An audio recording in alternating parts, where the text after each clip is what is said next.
জি, আমি ফয়সাল করিম মাসুদ। আহ, বিগত 12 ডিসেম্বর ওসমান হাদির নামে যে ব্যক্তির হত্যা মামলার আসামি আমাকে করা হয়েছে। আসলে আমি এই মামলার সাথে, এই ওসমান হাদির যে হত্যা, এই হত্যার সাথে আমি কোনোভাবে প্রত্যক্ষ বা পরোক্ষভাবে জড়িত না। এটা পুরোটা একটা মিথ্যা বানোয়াট একটা নিউজ বা যেটাই বলেন আসামি আমাকে করা হয়েছে। করার পিছনে বেশ কিছু কারণ আছে, কারণ আমি তার প্রচারণে ছিলাম। আমি তার অফিস বলেন, আড্ডাখানা বলেন, যেটাই বলেন আমি সেখানে ছিলাম।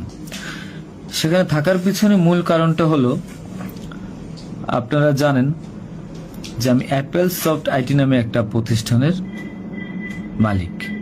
বিগত 10-12 বছর ধরে এই প্রতিষ্ঠান আমি চালাচ্ছি। এই প্রতিষ্ঠান থেকে আমি প্রায় 20-30 কোটি টাকার কাজ করেছি, উইদাউট তদবির, সুপারিশ ছাড়াই। কারণ আমি ব্যাটল অফ 71-এর প্রতিষ্ঠাতা। ব্যাটল অফ 71-এর মতো একটি গেম বানিয়ে আমি বাংলাদেশে জাতীয় পুরস্কারও পেয়েছি। আমি সফটওয়্যার ইঞ্জিনিয়ার, আমি এমবিএ করেছি। এখন কথা হচ্ছে সেটা না, কথা হচ্ছে যে আমি সেখানে কেন গেলাম। সরকার পতনের পর আমার ব্যবসা প্রতিষ্ঠানে অনেক লস হয়, যেখানে আমি ঋণগ্রস্ত হয়ে যাই। তো আমি কিছু কাজ, নতুন কাজ, আইটির কাজ জমা দিয়েছি। তো আমি তাদেরকে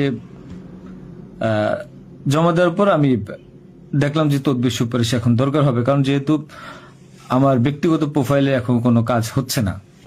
তো আমি ওসমান হাদির ওখানে যাই, তার সাথে কথা বলি।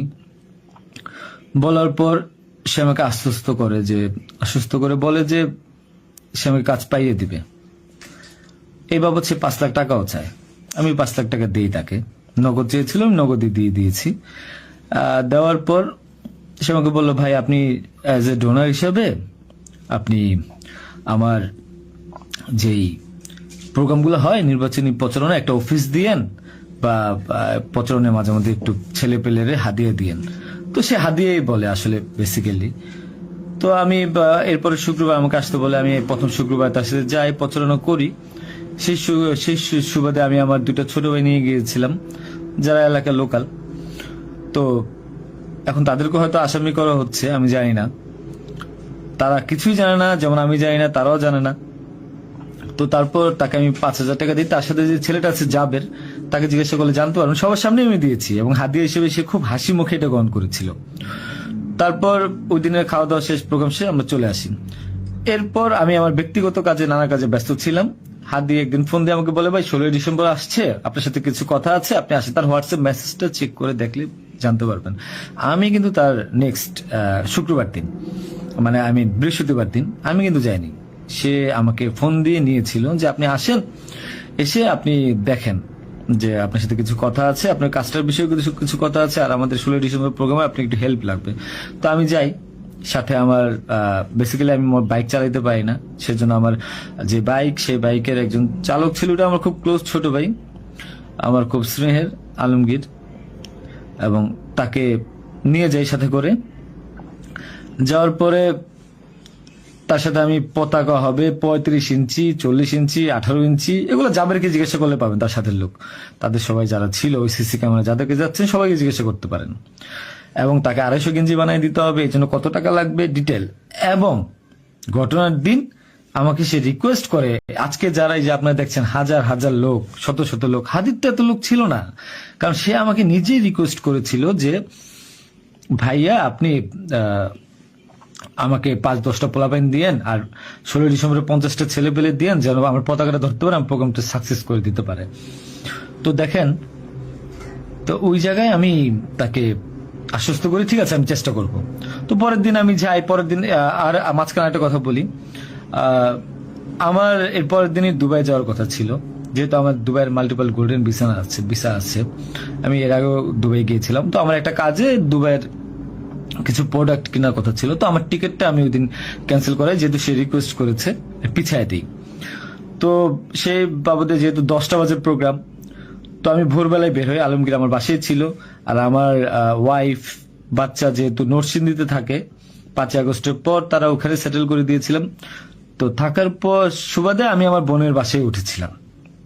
আমি কিন্তু অন্য কোথাও যাইনি, বোনের বাসায় উঠেছিলাম ওদিন রাতে। তো ওই বাইক নিয়ে যাই, যেহেতু বাইকটা আমি কিনেছি। তো নাম রেজিস্ট্রেশন হয়নি। তো আলমগীর বাইকটা চালায়, আলমগীর নিয়ে যায়। তো ভোরবেলা আমরা একটা উবার ডেকে আমরা একটা রিসোর্টে যাই। এটাও সত্য, ওই রিসোর্টে যে মেয়েটা ছিল, ওই মেয়েটা বেসিক্যালি আলমগীরের গার্লফ্রেন্ড। কারণ আলমগীর আমি দুবাই চলে যাওয়ার পর সে যেহেতু এলাকায় থাকতে পারছিল, তার একটু বাইরে থাকতে হবে। তো মেয়েটা তার কাছে একটা হেল্প চায় বাসা ভাড়ার জন্য। তো আলমগীর তার গার্লফ্রেন্ডকে হেল্প করার জন্য বলে, ঠিক আছে তুমি আজকে দেখা করো, আজকে আমাদের অনেক কাজ, তোমার সাথে আমি পরে দেখা করতে পারবো না। তো আলমগীরের সাথে আমি যাই। যাওয়ার পর 8টা-9টার দিকে আমি আবার চলে আসি, কারণ আমার এই টিকিটটা ক্যান্সেল করতে হবে। আবার হাদির প্রোগ্রামে যেতে হবে, ছেলে পেলেও নিয়ে যেতে হবে। তো আমি প্রিপারেশন নিয়ে সকালবেলা চলে আসি।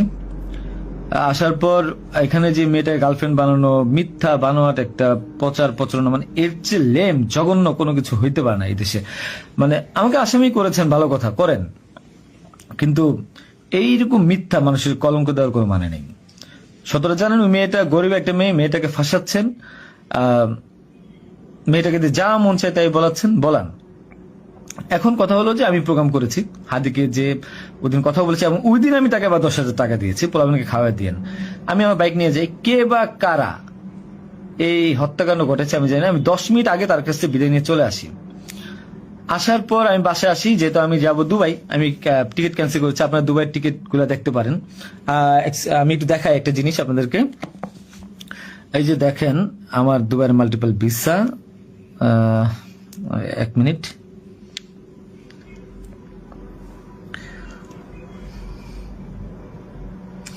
এই যে দেখেন আমার দুবাইয়ের মাল্টিপল ভিসা। হ্যাঁ, ওকে।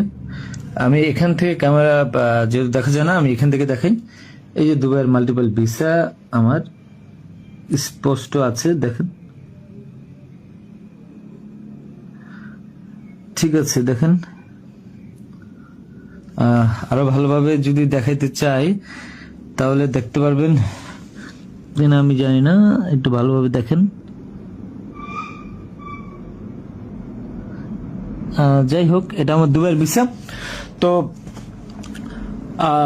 এরপর আমি এই যে আমার দুবাইয়ের ভিসা, আমার ওই দিন টিকিট ক্যান্সেল করি এবং আমি যাবো আমার কাছে বিদায় নিই। বৈশাখ আমার ভাগিনা একটা আছে 5 বছর বয়স, সে আমার মোবাইলটা ফেলে দেয়।